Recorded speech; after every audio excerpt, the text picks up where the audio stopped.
Aujourd'hui, j'ai envie de vaincre une de mes peurs, Dominique. Rouler clippé. Moi, l'idée d'être attachée à mon vélo si jamais je tombe, ça me terrorise. Peux-tu m'aider à vaincre cette peur-là?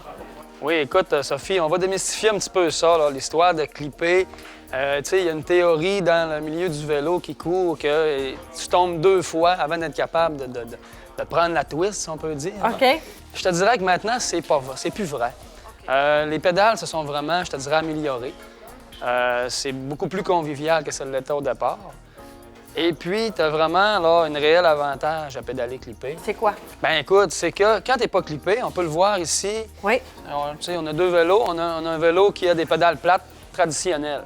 OK? Fait que quand on pédale avec une machine, avec un vélo avec des pédales plates, c'est-à-dire, tu vas avoir beaucoup de points morts. OK? Sur ton 360 degrés, tu vas seulement peser par en bas d'un bord puis de l'autre. OK?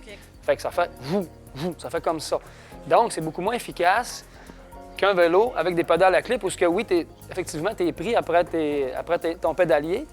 Donc, tu vas donner de la puissance tout le tour du pédalier sur 360 degrés. Quand tu remontes, autant Exactement. que quand tu pousses. Ben oui, en fait, tu pédales rond.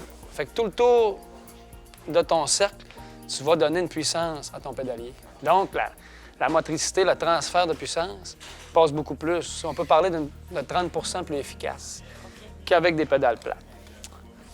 Comment tu nous installes ça? Oui, c'est assez simple. Regarde, ici, on a une pédale avec un soulier.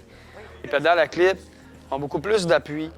C'est beaucoup plus facile à clipper. On a seulement qu'à présenter le devant de la chaussure, à rentrer dans l'encoche et d'appuyer sur le talon. Très simple. Pour déclipper, le mouvement est aussi facile. On va simplement sortir le talon vers l'extérieur et le tour est joué. Fait qu'avec ces pédales-là, contrairement à, on parle de peut-être une vingtaine d'années, je le répète, c'est rendu très, très, très accessible, même aux débutants, il n'y a pas de problème. Oui. Donc, si j'arrive dans une côte et puis j'ai peur de tomber ou je sens que je tombe, j'ai le temps de déclipper de rattraper mon élan. Effectivement, il faut toujours, par contre, prévoir un petit peu d'avance. Tu arrives en avant d'un stop, je te dirais peut-être une trentaine de mètres avant, tu sais que tu arrêtes, tu vas déclipper un pied en premier, tu freines tranquillement, tu mets un pied à terre. C'est sûr que si tu attends d'être complètement immobilisé, c'est là qu'il y a le problème. Oui. Fait que, tu sais, il y a un petit peu d'éducation quand même à faire autour de ça. Mais ça reste que c'est très, très, très accessible. N'hésitez pas, c'est beaucoup plus plaisant, puis c'est beaucoup plus efficace. On fait des plus belles randonnées.